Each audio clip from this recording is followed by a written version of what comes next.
Hey y'all, welcome to this episode of Rants and Randomness. I am Luvvie Ajayi, your side-eye sorceress and wacky wordsmith. And this is my podcast where I'm talking about things I'm loving, things I'm side-eyeing, and having really good conversation with really good people. I'm here at Chicago Recording Company giving y'all the radio voice. And on this episode, if I sound weird, it's because I'm getting over a cough. So, you guys tell me my voice is soothing. I might sound like a prepubescent teenage boy for this episode. You're going to have to go along with it. Anywho, my feel good, I'm basically grasping for straws because there's very few things to feel good about right now. I had a hard time finding y'all one, but I'll talk about the comments that you've been sending me about my playlist. I am ranting about why the high road is overrated. Spotlighting Chicago Recording Company. Surprise! Hey, y'all. And my guest is Amanda Seals. So this is going to be a good show, so let's jump into it. All right, so I just have to be real. It was really hard to find something that was like a feel good for this episode in terms of something warm and fuzzy that's happening in the world, because anything that was warm and fuzzy happened as a result of something terrible that happened before it. So, for example, the woman who called the cops on the 8-year-old who was selling water, the woman who we now call Permit Patty, well, the 8-year-old was selling water because she wanted to save money to go to Disneyland. Somebody on Twitter found that out and actually bought her and her family 4 tickets to go to Disneyland. And there's a video of the little girl screaming in joy. So that made me feel good. But what came beforehand made me facepalm. So I'm not sure if it fully counts. But I'll take it. But I will say that you guys keep on sending me comments about my Afrobeats playlist. Somebody actually sent me a video of their daughter who was crawling to the playlist, to the music that I was playing, and she said the playlist is the boot camp soundtrack, the crawling boot camp soundtrack, and it was the cutest thing ever. So that was great. Somebody says the playlist has supernatural powers. BLC New York, she says, the playlist has me rocking all the way out on Wall Street. Great news from a friend came in as soon as I pressed play. I'm convinced that Luvvie's energy via my headphones had something to do with it. I'ma take that. Thank you. And reading you guys' reviews on iTunes is always a good time for me. Rhoda20 said, I saw the TED Talk, and so it began. 3 hours later, I'm subscribed to the podcast, following on Instagram, and preparing to order the book.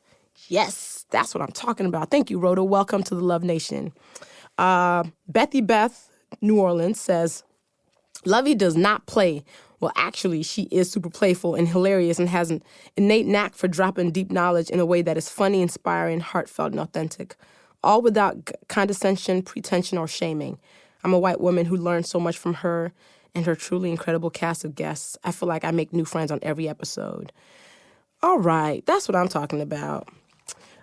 Somebody says their username is This Side-Eye Sorceress is it. This side-eye sorceress is always on point. I love her. Her views are provocative, insightful, thought-provoking. I look forward to every session she drops. Luvvie has a fan and supporter for life in me. I'm looking forward to seeing her at Essence. If you're listening to this episode, I hope you came to Essence Fest in New Orleans because I'll be there. So this episode is airing after that. But yes, indeed, if y'all see me in these streets, say what's up. Thank you for the reviews. Keep the reviews coming on iTunes. Your review might end up being read on the podcast, so come through. So my rant this week is about how the high road is overrated. I feel like people often ask folks to take the high road in situations where they're not obligated to take the high road, just in life in general. Because I feel like people put niceness over kindness. So the idea of taking the high road is that, when somebody accosts you in some way, it is your duty to be the bigger person all the time and respond better and respond in a way that's civil and be nice about it. And I have a problem with that because I feel like the high road and this insistence of us taking the high road is actually hurting us more than it's helping. That's the one time I disagreed with Michelle Obama's when she said, when they go low, we go high. honestly, when people go low, sometimes we have to meet them there. Like, if you go low, I'm going to go gutter. And we find ourselves in certain situations that shows that this high road does not work. People are often raised to put harmony over justice. Like, people are raised to put civility and order over justice. Just because you're like, hey, be nicer, say this thing nicer. But what I'm thinking is people have niceness and kindness messed up. So what I consider the difference is niceness is being able to say something that is positive, right? But kindness is doing things that are positive and putting people's humanity over anything else and being thoughtful and considerate about them.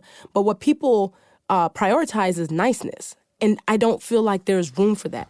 I think about where we are as a country right now, where, for example, the Supreme Court just upheld the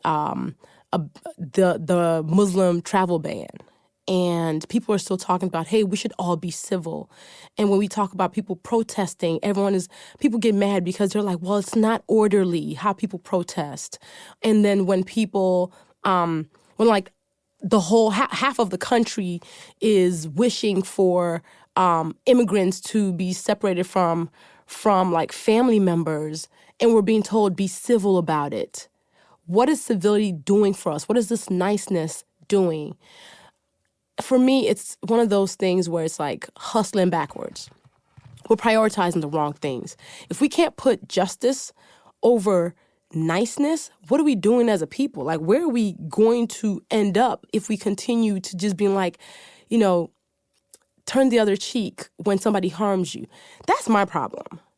The people who harm us are not the ones being told to be civil or being told to be nice or take the high road. It's always the person who's been victimized in some way who's told, you should take the high road, you should be civil, which for me annoys the crap out of me, because I'm just like, when somebody harms you, you don't owe them kindness or niceness. You owe them kindness in that this is a human being, so I'm not going to destroy you, but you don't owe them positive words. You don't owe them forgiveness. You don't owe them friendship.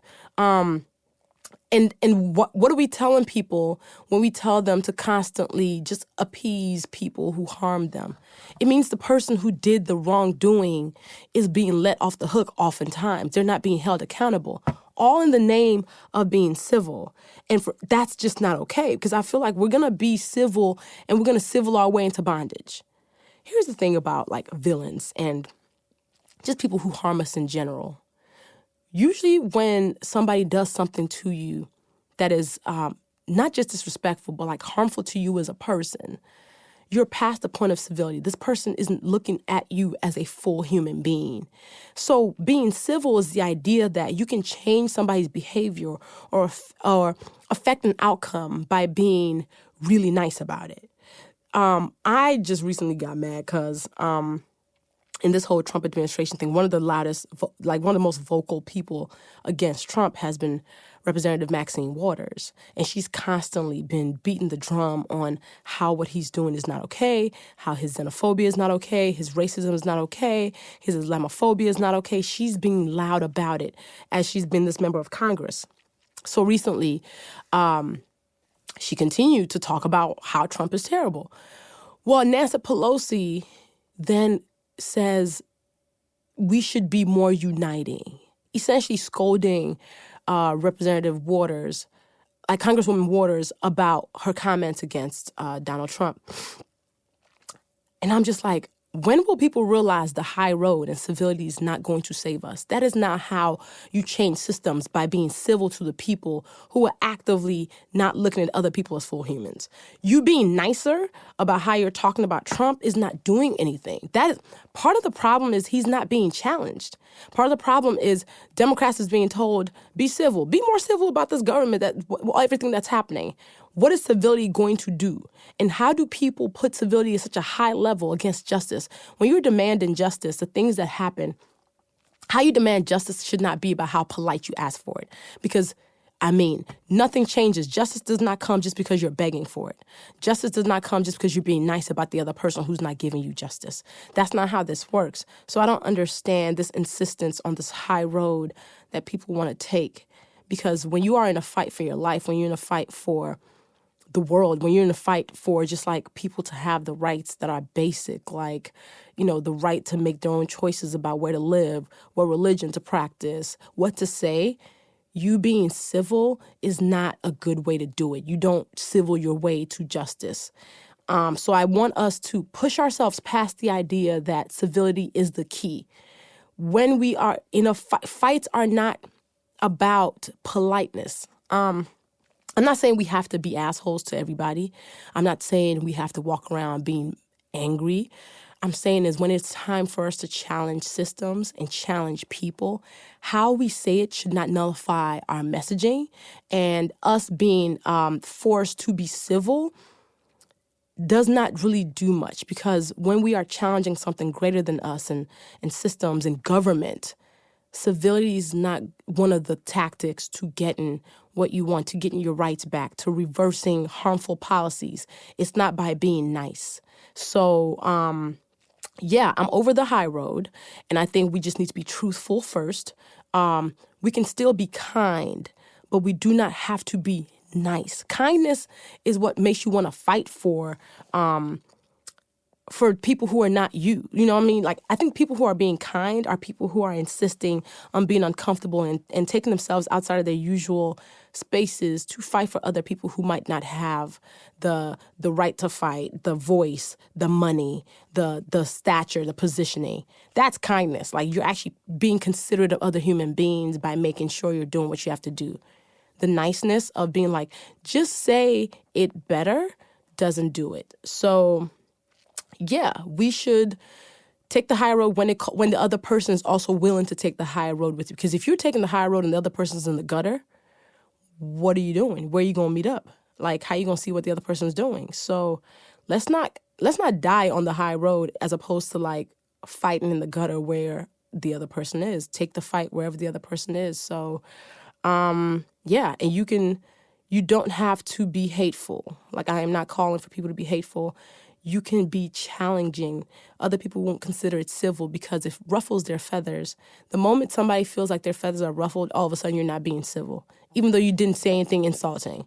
So let's keep challenging people. Challenge yourself to be more truthful, to be more outspoken, not being more nice. What I'm not doing is the call to action of you should be nicer. No, you should be kinder, but you should speak louder. Use your voice, and don't let people silence you or make you feel bad because they don't see what you're doing as civil. Even when what you're doing is civil, the person who wants to harm you still won't see it as civil. Colin Kaepernick knelt on one knee as the anthem was playing. That's a pretty civil form of protest, yet people hated him for it. So that's why civility is subjective, and it is still not going to appease the people you want to appease if they don't want to be appeased. So do you. Let's all be better people. Let's all be kinder people, and take the road that makes most sense, not always the high road. All right, so my randomness this week is to spotlight the Chicago Recording Company. Yeah. I'm surprising my sound engineer right now because he ain't know. So Chicago Recording Company is where I've been recording this podcast since I started it. They partnered with me and was like, yeah, like, we want to see you make this thing happen, and what we can provide is this dope studio so you can sound all professional, not bootleg or janky. That's not how they put it, but that's how I'm putting it. And they've been such a great partner. Like, the team at the Chicago Recording Company, where I mix where they record and they mix these episodes, like Rose, Michael, Mark, have made doing this podcast a joy. Like, it's made it so good. For a long time, I wanted to do a podcast, but I didn't want to produce something that was just going to look like and sound like just amateurish. So that's why it took me a while. So getting a partner like Chicago Recording Company is literally the reason why this podcast is happening. And a lot of cool things happen here too. Like, they've done some of Chance the Rapper stuff, Lady Gaga stuff, Aaliyah stuff. I mean, legendary, okay? And being a Chicago girl, being able to partner with a Chicago company like this makes this podcast all the more, because I could have done this remotely with somebody else, or I could have decided to do this in my house. But I think when you find a dream team, you go ahead and stick to it. And whenever I come in, like the team is always ready for me. You know what I do too when I come? I usually steal the snacks. Like I'm partly the reason why they probably have Rice Krispie Treats now, because every time I leave, I'm going with 10. I'm that person. Sorry, Mike. I definitely be out here ransacking you guys' closet. And working with CRC has been so amazing that I actually decided to also do another project with CRC. And that project, by the time this episode is airing, you will know that me and my girl Yvonne Orji of Insecure and First Gen are launching a podcast called Jesus and Jollof. Me and Yvonne came into CRC and recorded the episodes of Jesus and Jollof here.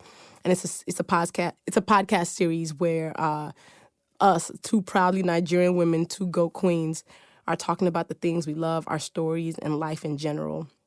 And we called it Jesus and Jollof because those are two things we cannot do without. So when we walked in here to record the episodes of Mark didn't really know what jollof was, but then we like showed him the way. And I knew we had something amazing because we had Mark cracking up. Like, so if you can actually make Mark laugh, you're doing something good. So I'm excited for Jesus and Jollof. Go ahead and listen to it. Subscribe to that podcast too. But yeah, so I am shouting out Chicago Recording Company because I'm excited that we did this partnership. Y'all tell me how good I sound every episode. It's partly because Mark makes the magic happen. So yeah, if you've been in Chicago and need to record any audio content, check out the folks at Chicago Recording Company. And then you can learn more by visiting their website, chicagorecording.com. And yeah, I'm going to keep bringing y'all the radio voice. So thanks, CRC. Yo, and now I want you to hear the trailer for my new show, which is coming out July 11th, tomorrow. It's called Jesus and Jollof, and it's my podcast with Yvonne Orji, my girl. We were almost called it Two GOAT Queens. So enjoy and subscribe.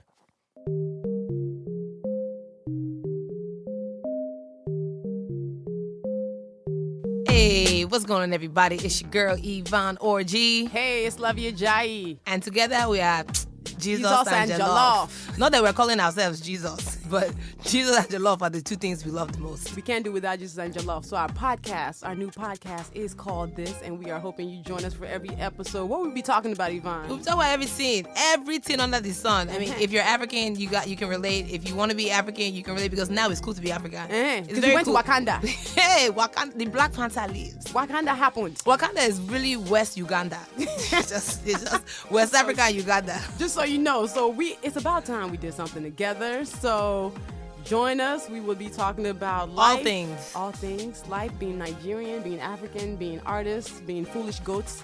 In fact, we're the foolishest of all the goats. The most foolish. More and more foolish of goats.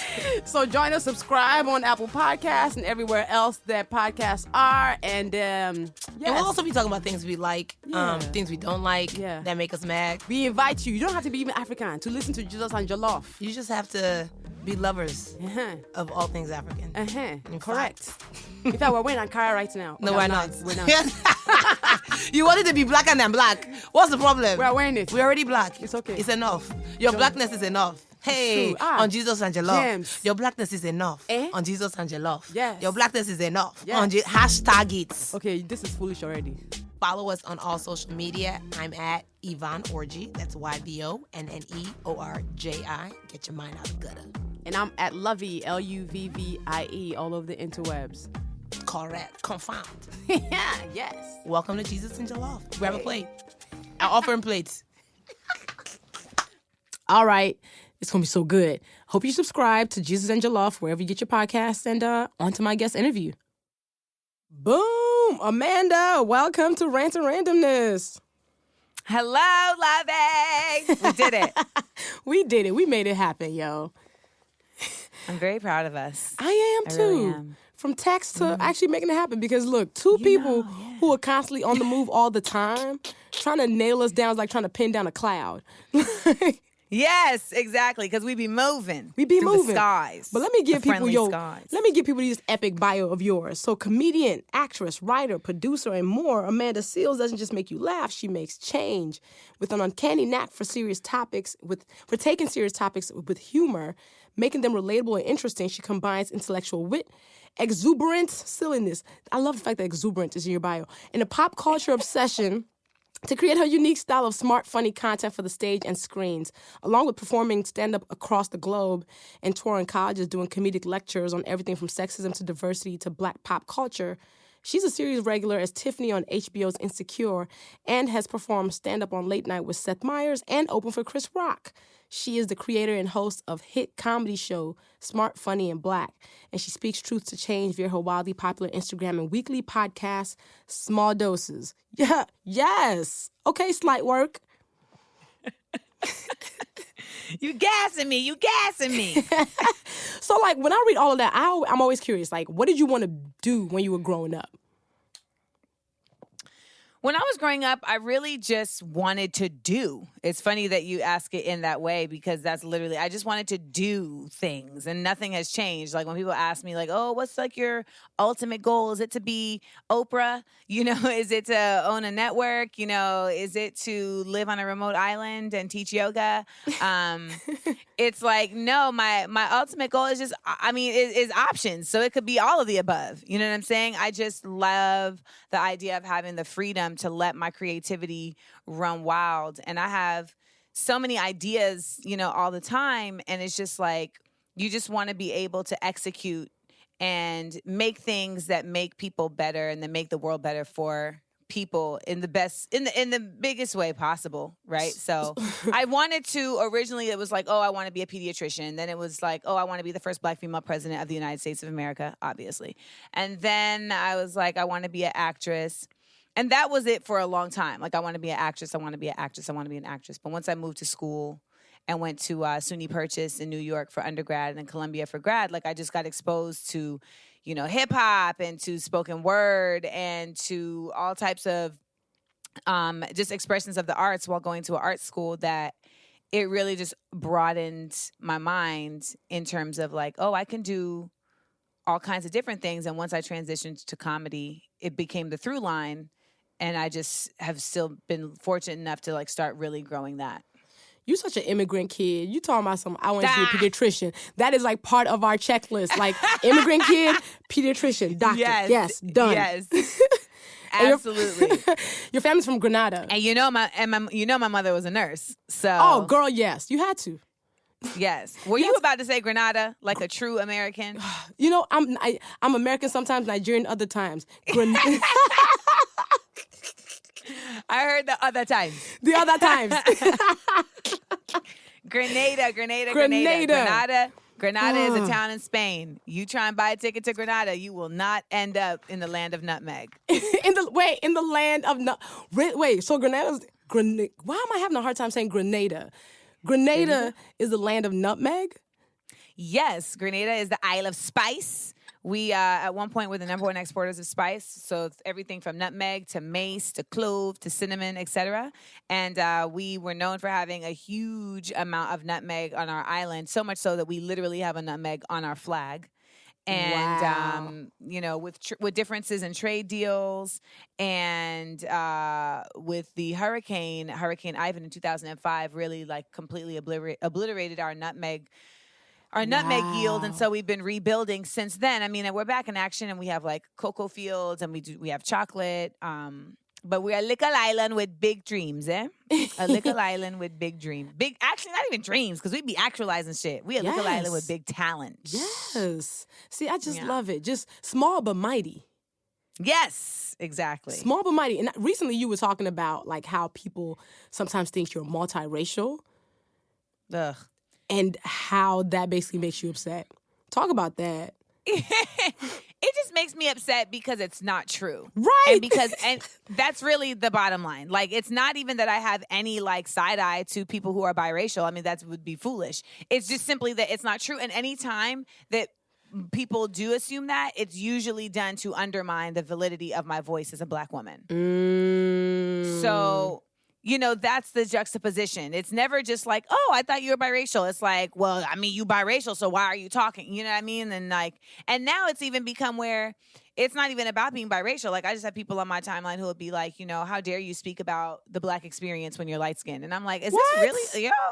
Yeah. That's go into a couple of my latest posts. Like, that's been the latest. And I'm like, at this point, I feel like if you say shit like that, like, you're coming from a place of self-hatred, which is unfortunate because that was implanted in you by a colonialist and a racist, structure. But also, you just don't know history. Like, that's just like a lack of knowledge of history, whether you're going to go all the way back to, the fact that like a number of us have lighter shades simply because we were, the descendants of slaves who were raped. Right. Or the fact that at the end of the day, it's like, we've had a number of individuals who have been at the forefronts of like movements in revolution in this country for Black people that were of the same shade. Like, so that's what I'm saying. Is Malcolm X, is Huey P. Newton, and Erica Hudgens, all of them, they're just like irrelevant. Like, they're because they were light skinned. Get the hell out of here, man. Stop feeding into the fuckery, please. We gotta do it. Stop. I want to know more about your background. So you were born in the U.S., but are both your parents from Grenada? What? Why am I? What is the struggle that I am having? Like, I don't even. My father is irrelevant, but he is from Boston. First of all, well, you have no chill. You have no chill. No chill whatsoever. I thank him for the chromosome. What's up? I thank him for my booty because I get mine from him. My mother has no ass at all. So, Dang. And I thank him for my sisters and my brothers because they're cool. But otherwise, it's me and my mom. My mom is from Grenada. I've been going to Grenada all my life. I have citizenship in Grenada. I was raised in a West Indian household, but went to school with American sensibilities. So I got the best of both worlds, know? Yes. Were you going, because for the Nigerian experience, ours is we'd bring Nigerian food to school. Did you ever have to bring? You know what? I really didn't bring West Indian food to school. I was actually the opposite. My lunches were coveted and stolen all my life, like because they were so just bananas. Like, my mother is the queen of like finding like cute little snacks. Like, when Goldfish had like containers that looked like a goldfish, you got goldfish in a goldfish. Like, I was the first one at school with that. There was a point where I literally had to tell my mom, like, I need you to put more nourishment in my lunch because you're giving me too much candy. Because she just likes the cool, cute shit. Like, Pez dispensers, and then Sweet Tart had these like little cool dispensers. Ooh, so I like, remember. she would just be putting these like mechanisms in my lunch, and it was like, I need actual food. And she's like, oh yeah, true. She made you the envy of the kids. Meanwhile, you're over here like, I need carbs and vegetables. I need sustenance. Yes. Like, I remember people like stealing my Cadbury eggs at lunch. Like, and I went to when I went to high school, like, I packed my lunch all through school, and literally, like, for people's birthday, what they would get is a Nettie lunch. My mother's name is Nettie. So, like, that was the gift. Like, for people's birthday, like, other people would bring like flowers or like balloons and shit. I would bring a Nettie lunch, and that's when you were like, yes, we're elevating. Because my mom, like, so once I gave her the note of I need nourishment, she was like, oh, okay, that's what you want? All right. So my lunches became just like sushi. Like, I would have like, it would be like before hummus was popping, I had hummus in my lunch, Oh, you was a lunch pioneer. Yes, I was a maverick of lunches. Listen, I really feel like, that's like the latest that's like the next venture for like my mom in her retirement. Like, we should like do Nettie lunches, which are like her version of Lunchables. And it's just like organic and fun for kids, but it's also like really like interesting. It comes with like a Black History Month fact every day of the year. Super Black, because you gotta make it smart, funny, and Black. Like, that's how you rock. It's not just casual, like Hannah's at lunch, like with Megan and Madison, and she's like, "Did you know that W.E.B. Du Bois was the first Black man to graduate from Harvard University with a PhD?" Teach the babies at lunch. Teach the babies at lunch. Yeah. Teach the babies. So as you wanted to be an actress, did your mom support it? Yeah, I come from a very like musical family. Like even though, very artsy family, I should say. Even though like everybody, because they are West Indian, like got real jobs, quote unquote. Like it was not without like having a band at the same time. I mean, my uncle is a judge in Grenada and has like a band, and like my other uncle is like a full on like financial advisor, but like can play Elton John under the table, like on piano. And like my grandma could sing, and my grandfather played guitar. Like we're like, and like my mom, she's not like talented in terms of playing an instrument, but like if she had been born in another place, like she would have been an A&R. Like she could have A&R'd the Beatles albums. Like she knows like music. Like one thing they always say about the Seals family is we can always tell a wrong note. So like we're always the one that's like, ooh, pitchy. And so that's like to this day. Like me watching. Do you watch the BT Awards with them? Oh my God, Jinx! Look at us, Jinx. Because I was watching the BT Awards, and I was like, oh, yeah. There were some struggles. Yeah. There's some struggles. Don't let me not like you and you off pitch. Oh, I can't even deal with you. Like, no, so no, my mom was very supportive. I mean, I've always been very responsible by myself, So like, even though I was heavily in the arts, like I was still managing my business with my grades. Like I was never on some like, I don't care about school. I was very into school. I was very about like excellence on the academic scale. So there was no reason for her to kind of come for me. You know what I mean? Like, cause I wasn't neglecting my like student responsibilities as every immigrant child is supposed to do. Right. So, I was on top of that, but then at the same time I was in theater and I started working in television when I was 8. So I've been SAG since 94. And so I think that for her, it was more so I was about to quit school my freshman year of college because I had a mishap my sophomore year of college because I had a situation with the conservatory. And I was like, I'm just going to go to New York and get an apartment. I'm going to go to Uta Hagen and Stella Adler. And my mom was just like, I think that scared her. Like the idea of me like going to New York to live and like take acting classes and become this great actress. She was like, ugh. That. Mm-hmm. But, once I got over that and I created my own major and I figured out like, that's what that there was another path. I think she's never really been on some like, I don't want you to be an artist. She's always just been on some, I want you to be realistic. Now, her imparting of that wisdom has not always been done in the kindest because way. Immigrant mamas don't know how. Immigrant moms, they just yell. They yell. Yelling is their love language. It's one of their love languages. Yelling is it's either yelling or very quiet, pointed language. And you're just like, I don't like it. I don't like this. Like, you're like, this doesn't feel good or warm and fuzzy. It doesn't feel compassionate at all. There's no compassion here. Yeah. See, so you mentioned you were on a show when you were 8. My Brother and Me on Nickelodeon? Yes. Oh, my God. Is there like a throwback? Well, actually, that was when I was 12. Oh, My Brother and Me was when you were 12. Okay. Yeah, I started actually like doing little commercials for Nickelodeon, and then I was like a dancer at Disney when I was 8 in front of the castle for the Sparkling Christmas Spectacular. Ironically, also the first place I ever experienced racism. So, wow. I always say Orlando, people think Orlando isn't racist because we're not like Mississippi racist where it's like, fuck you, nigger, get out of here. But however, we are, fuck you, nigger, get out of here, racist. So, yeah. So that was... Wow. So what did that experience do? So you were born in Orlando? You were raised in Orlando? I was born in L.A. I lived in Inglewood in L.A. until I was 8. And then I moved to Orlando, and I was raised there until high school was done. So I was 18. Then I went to college in New York, and I lived in New York until 2015. And then I moved back to L.A., back home. Out here. L.A., I mean, that experience was just like, it was the actualization of something. Like, I mean, my mom basically woke up one morning and was like, hey, do you want to go to this audition that I saw in the newspaper? And I was like, you just want me to go for you. And she's like, what are you talking about? You got that off a movie. Let's go.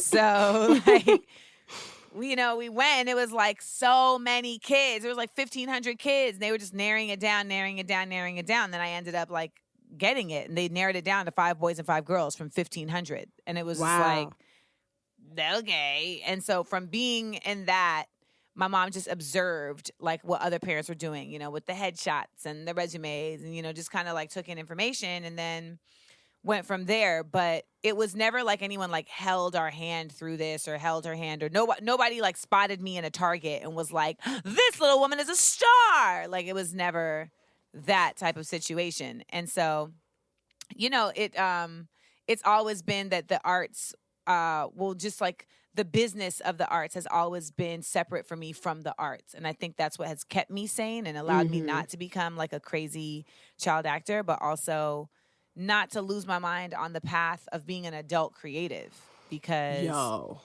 that's some real stuff. Like, the struggles are real, and you're somebody who tries we're to be gonna get into that. Look, okay, the struggles are real. Like, what is the biggest misconception people have about you and your work?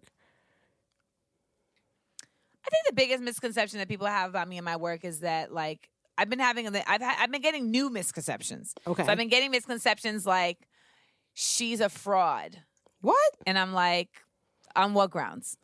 Like, show me the receipts. I'm always down for a good receipt display, you know? So show me the receipts and I'll show you the truth, you know? But like, I mean, if anybody has known me, like I put up a note that I had written in my journal entry that I had written to my 4th grade teacher.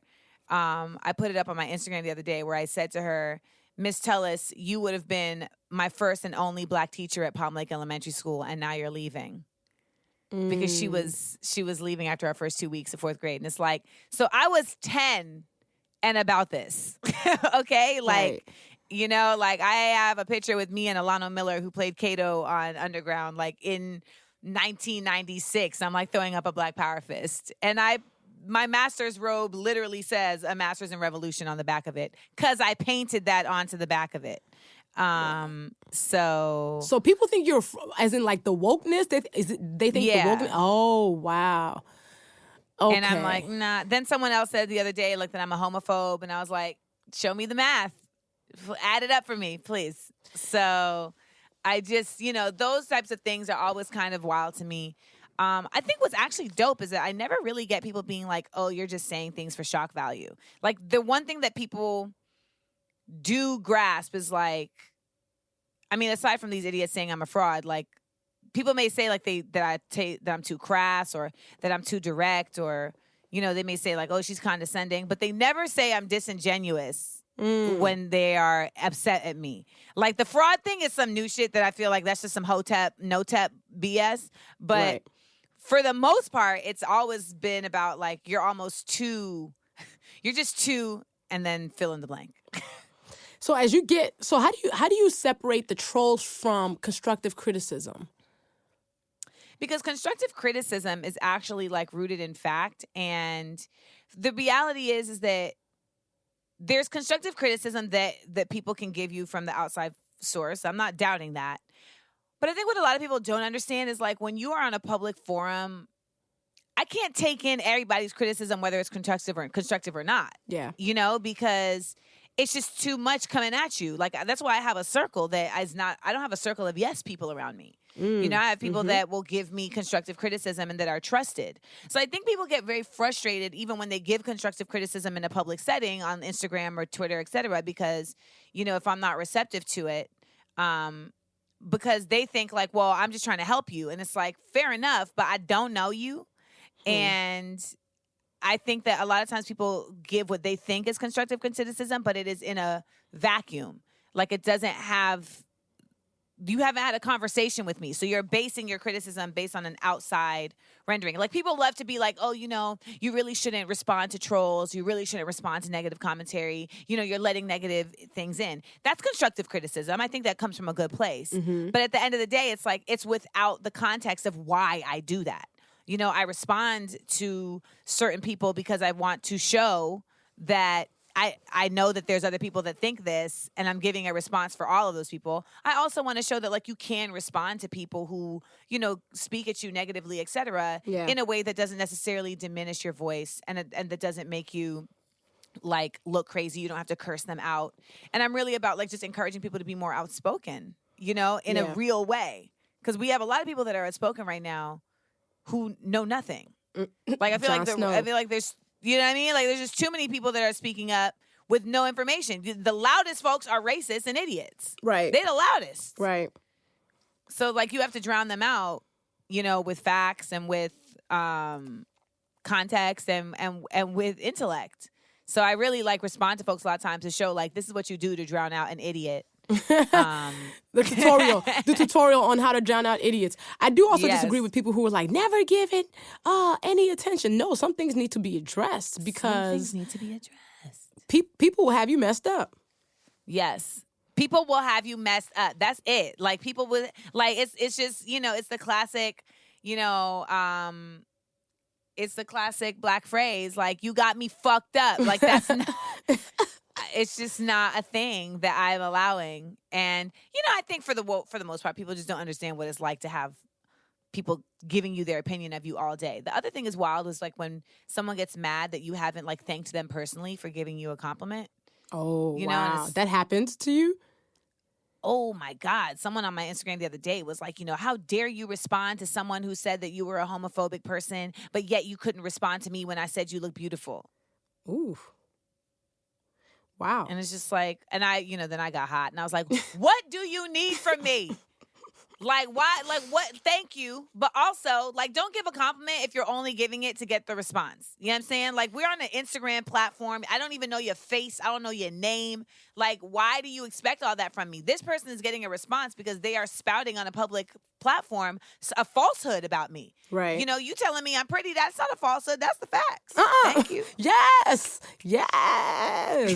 Okay, let them know. Okay. Wait, my producer just looked at me like, oh my God, I can't believe she just said that. I'm glad you said that. I'm so glad you said that. Because your beauty, Rebecca. Look, own it. on your dopeness. That's the question. Look, my last episode had Bozoma St. John, and I asked her the question of do you have imposter syndrome? And she was like, no. Yeah. So I just love when I hear. I only have it at weddings. Wait, at weddings? Why weddings? Because I be feeling like I'm friends with the person, but I don't know their whole family, and then their whole family be looking at you like, what are you here for? Why are you here? What are you here doing? And I'm just like, I don't like this. I really don't. I don't like weddings, yo. Wait, I don't really? think I'm getting married either. Yeah. No, tell me more. I need to hear more about this. What happened? Why have you written up weddings and marriage? It's not even a written off thing. It's just I'm very decisive, and I kind of when I don't like something, I just realize oh, I don't have to do that. I remember the day that I realized that I don't like roller coasters. It was so freeing that I could just sit with the bags happily. I'm going to just sit with the bags and eat my churro and y'all can ride. And I'm here and it's fine. I'm still enjoying the company of everyone at Six Flags, but I'm not putting my life in danger. And it's great. You know what? That was, so last year I went to Six Flags with my friends and I decided I was like, you know what? I'm going to give roller coasters another chance. I'm going to go and be a trooper. Girl, by the second roller coaster, I was like, all right, I will be the bag holder now. Thank you guys. I'm holding the bag. I will see you when you get back down looking shell-shocked. I'm okay right now. I'm just good. I just don't like roller coasters, and it's fine. And it's I realize that I don't like weddings. For a long time, I would Freudian slip and call weddings funerals. There's something to be said for that. Oh, no. I'm saying forever I do this. So wait, what is your least favorite part about weddings? What is the part that makes you cringe? Weddings feel like I am it feels like voyeurism into an intimacy that I don't feel like I should have access to in somebody else's exchange. And I feel that's the opposite of how people feel like weddings. They're we're sharing our intimacy in front of everybody, and that is what we're doing. And there's a performative aspect to it that just makes me cringe. And for me, and it's do you? You know what I mean? It's tradition. I feel like everybody has a right to make their choice and how they want to be a part of tradition and how they want to carry things forth. But I've just recently come to this epiphany, and of course this may change, but I'm not a traditional person. And the same way I made up my own major in college, I'm going to make up my own marriage. What was your major that you made up? Black Studies with a concentration in the visual and performing arts. They did not have that in existence. They didn't have a Black Studies major at SUNY Purchase. And I made it up. Nice. And I had to put together the curriculum, and I had to get, the schools of thought to sign off on it, et cetera. And it's when I think about it, I'm like, you know what? That's basically how my marriage is probably going to be. It's it's a different setup for a different broad. Hey, people got to know what works for them, and that's important. It's when couples do the vows to turn off the mic. Yes, the vows. Oh my God, Luvvie, the vows. It's like, Yeah. I went to a wedding recently and it was for my TV husband. So I went to see my TV husband get actually married. And because of where we were outside and it was like by the ocean. So the water was kind of loud. Like I couldn't hear them say their vows. And it was so comforting. Like, it really was. And it was like, because I don't need to be in that, you know? Like, I feel like if I'm going to marry somebody, first of all, I'm not involved in the government in my situation. Like, I'm just like, I don't need to do that. Secondly, I feel like me and that person can go and, like, do that to each other. And, like, that's our shit. We have made that commitment to each other. We have our own thing. And then we invite everybody come through. And it's like, hey, we bought property together. Come celebrate. Like, that's essentially what I see happening. Dope. I know this sounds crazy to people listening because they're like, what? What are you talking about? But that's what making your own path sounds like to a lot of people. Because crazy, I mean, let's be real. Like crazy means irrational. And for a lot of people, thinking outside of the box is irrational because it's not safe. That's deep. Ooh, that's deep. Okay. Yes. I'm over here like, okay, tell me something. You better preach. Yes. I mean, you've been creating your own way, for a long time. The fact that you created your own major, girl, you clearly weren't going to be the person sitting in office and be happy about it. No. And you've created your own comedy show called Smart, Funny, and Black, which is currently touring across the country. First of all, I want you to let people know, what is Smart, Funny, and Black? Smart, Funny, and Black is a live Black culture comedy game show experience. It's not just a show. It's an experience. It's basically, we school you on Black history and we take Black culture to church. It is with a live band. I have 2 guests that we call Black Spurts come on stage that everyone knows, and they compete in games that test their knowledge of Black culture, Black history, and the Black experience. I'm the host. The audience is our 3rd contestant because they're liver than the 106 in Park audience. And it really is, at the end of the day, a safe space to talk about, celebrate, and critique Black culture. And we don't have anything like that right now. And we haven't had anything like that for a while since Def Comedy Jam and, In Living Color and The Chappelle Show. And so I created this live space because I also feel like it's really important that we have like human to human connection and not just, a digital or TV component. So Smart, Funny, and Black is now going to be on tour with the Lituation 101 tour, July 30th through August 14th. We have sold out 4 shows in New York. We sold out our 2 shows in Philadelphia. We sold out our show in LA. We sold out our 2 shows in Atlanta. Hey. And we have sold out our first show in Chicago. We added a second show. We sold out our first show in Dallas and added a second show. And we have shows in St. Louis, Detroit, and New Orleans and Houston. Y'all got to step up. St. Louis, Detroit, New Orleans, and Houston. What's really good? Don't get me wrong. They have been selling tickets. I'm not saying that we have like an empty house, but my goal is to sell out every show on this tour. Yes. And every city that we go to, we have the opportunity to add a second show. So once we sell out that first show, we are able to add a second show. And I think that it's important that we do this show as much as possible if we have the time to in that city. Especially like St. Louis. We are in St. Louis on August 9th, which is the 4-year anniversary of the untimely passing of Mike Brown, which led, of course, to the creation of Black Lives Matter and the Ferguson protests, etc. So it is a very seminal time and moment for us to be there celebrating Black culture and celebrating Black history and celebrating the Black experience in a town where that has been attempted to be suppressed forever. You look at the history of St. Louis and just its involvement in slavery and the slave trade, and it's like, they was on some whole other shit. Yeah. So it's this show, is more than just a comedy show. This is a show that is also about identity and also about, claiming of self-knowledge and perspective and pride. And we'll also be having master classes in whatever cities we are able to have time. We're going to have free master classes that speak to comedy and performance in the African-American space. Yo, and somebody dope is on your Chicago stop. Who is that?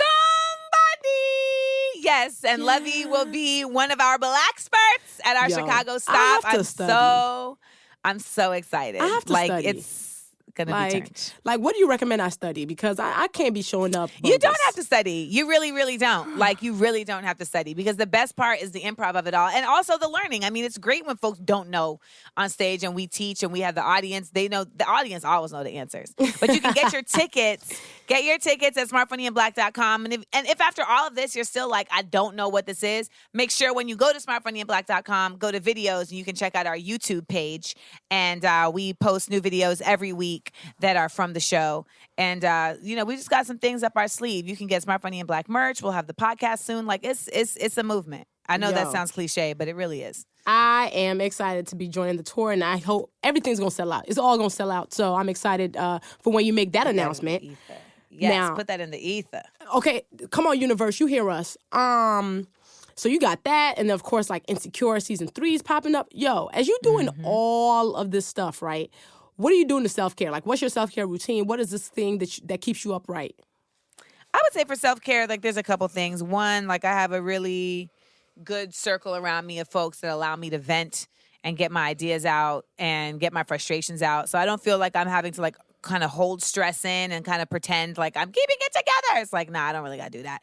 And, just having a solid team that actually, like, is as gung-ho as you are is actually very helpful in self-care, because you don't feel like you're having to, like, exert and carry the burden and stress of other people's inefficiencies. I also give myself time to chill. I'm not saying that I'm always on point with my time management, because sometimes I really do have to, like, just not do shit. And that does make certain things have to, like, get rushed later. But it's just, like, necessary, man. Like, you got to take time to go and see Solo because it's out. You know what I mean? Like, you got to take time to, like, go to the beach if it's beach day. Like, I still, at the very least, will, like, go and sit by the pool and try and write by the pool. Like, it's just these little things that seem kind of like, oh, I'm taking away from my work. It's like but they are the necessity to keep you doing good work, And I also just I've become incredibly, like, specific in terms of not allowing there to be any fuckboyness in my space. Yes. And that has been, like, an integral part of my self-care. Just not settling or accepting fuckboy behavior. And if you are dealing with somebody who is not a fuckboy, then you're able to, like, at least impart to them, like, hey, I prefer this, or I don't like this, and they will be responsive. So, because I know people always ask, like, how can you tell a fuckboy? You can tell a fuckboy by how they respond to you being like, this is fuckboyish, know? And if you say to someone, like, hey, like, I don't like this behavior, and they dismiss you or they try and manipulate you out of believing that it's what it is, 9 times out of 10, they're a fuckboy. If they hear you and they're like, okay, and then you can see, like, active attempts to at least, change the behavior, then, that's not fuckboyness. And I think that we get so used to kind of settling for just, like, basic shit, and it's like you don't want to have to ask, and it feels like self-care to not ask. It feels like self-care to not challenge people on how they treat you, because you're like, oh, like, I'm preserving my energy, and it's like, trust me, they're draining it in other ways. Yo, that is major keys right there. So I've just had to kind of impart all those 3 things on my regular daily, like, basis and stick with it. And it's been actually yielding, like, really positive results in terms of just, like, my output and what people are bringing to me. Yo, Amanda, thank you for joining me on Rant and Randomness. This has been a dope episode, yo. Yes. I mean, we're doing big things. We're doing big things. And for Rant and Randomness, y'all, look, me and Amanda decided to do a crossover episode. So if you're listening to this right now, after this, go find Amanda's podcast, Small Doses, because I'm on there, and she's interviewing me, and we talk on all the things. So, yeah, I love the crossover. Yeah. Shout out to you, girl. Shout out to you, boo. Hey. Yo, shout out to Amanda Seales for joining me, and y'all can follow her on social media. She's Amanda Seales everywhere. That's AmandaSeales. Also, check out her websites, amandaseales.com and smartfunnyandblack.com to stay in the loop on upcoming shows that she's having. And come to the Chicago one because I'll be there. Much love to Chicago Recording Company for partnering with me on this. Subscribe to Rants and Randomness everywhere where you get your podcasts, Apple Podcasts, Spotify, Stitcher, all that. And please rate it, because if you leave a comment, you might get featured on this show. So go ahead, let me know your thoughts, drop these good words. Follow the podcast on social media. Its Twitter is at Rants Randomness, no and. On Instagram, it's at Rants and Randomness. So you can always contact me with your thoughts, with any questions that you have at loveyrants@gmail.com. That's loveyrants@gmail.com. Go ahead and send your questions. Let's keep in touch, all right? Let's interact. The podcast is going on a short summer break for the next 4 weeks so we can reset and come back bigger and better for you. AKA, I'm being lazy because it's summertime, so I'm going to be out here just in these streets. But you can always I'll still be on social media because that's where I be at. In the meantime, check out past episodes you might have missed. Who knows? Like, we might just have another bonus episode for you during the break. No promises, but just keep your eye. This is why you got to subscribe, because if you subscribe, it'll pop up in your phone if I decide to drop a surprise, all right? And also, go ahead and share this podcast. If you're loving this podcast, tell your friends to listen to it, you know what I mean? Pass it along on social media. People will thank you for it, for putting them on to this dopeness, you know what I mean? Go ahead and do that. But yeah, so from all of us on the Rants and Randomness team, thank you for the support, and we'll catch you in August, okay? August. We're going to be here, but in the meantime, there's 11 episodes to catch up on, so go ahead and listen to those. And as always, follow me on social media. I am at Luvvie everywhere, okay? And see you on the next episode.